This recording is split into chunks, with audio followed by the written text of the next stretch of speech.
কবি কাব্যনীল। কবিতাৰ শিৰোনাম বিহু বুলি বিনাবা কাক, আবৃত্তি ৰাজকমল কলিতা। নাৱৰীয়াৰ ভটিয়ালী পদত তেজ আৰু ঘামৰ বিপৰ্যস্ত সংলাপ। নদীত পানী নাই, পানীত আৰ্ছেনিক। পথাৰত আঁৰি দিয়া হৈছে সংৰক্ষিত এলেকা। জীৰ্ণ পজাত বাক্ৰুদ্ধ উচুপনি। বেলি লহিয়াইছে, গৰখীয়াজন এতিয়াও উভতা নাই। আহত কৃতদাসী সময়ৰ ধূসৰ বাট। বাটে পথে অচিনাকি মানুহৰ ব্যস্ততা।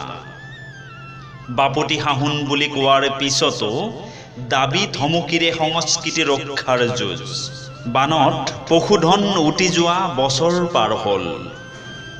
কিছু চবকাত মৰিল, লাও খা বেঙেনা খা শব্দবোৰ হেৰাল।